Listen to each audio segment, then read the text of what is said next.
venu du Vietnam. Le Vo-Tu-Do, c'est son nom, remonte au Moyen-Âge, c'est l'un des arts martiaux les plus violents. Mais paradoxalement, son but, c'est de cultiver la non-violence. Louis Carzou a essayé de comprendre.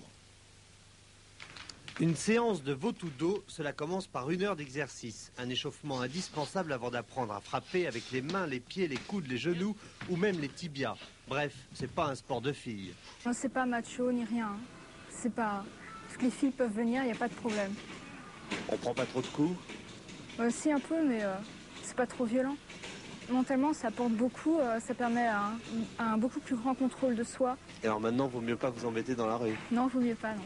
Le Vo-Tu-Do aux boxe libre vietnamienne a été importé en France par Jean-Dan Maurice. Le maître, conscient des différences culturelles, a apporté certains correctifs à la discipline, notamment sur les coups les plus dangereux. Mais alors, en fait, c'est un sport de brute. Pendant l'entraînement, je fais tout pour qu'ils canalisent leur agressivité, même leur timidité. C'est ça mon but. Vous n'avez jamais eu de problème avec des élèves qui venaient apprendre les meilleures techniques pour attaquer plutôt que pour se défendre? Si, j'en ai eu, mais ils sont tous virés. Je les piège, je pose des questions, je joue leur jeu. S'ils sont que c'est des voyous, ils sont virés. Depuis 3 ans, le Vo-Tu-Do connaît un certain essor avec plus de 300 disciples à Paris et dans sa banlieue et de nouveaux centres en province. Des tournois existent même. Les matchs ont lieu sur des rings classiques avec gants de boxe, coquilles et casques.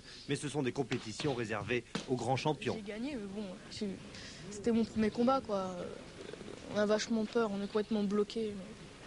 Là, il va y avoir une autre compétition le 17 juin. Et le but, c'est de dépasser le maître? Non. À arriver à son niveau. Et rien que pour cela, il y a beaucoup, beaucoup de travail.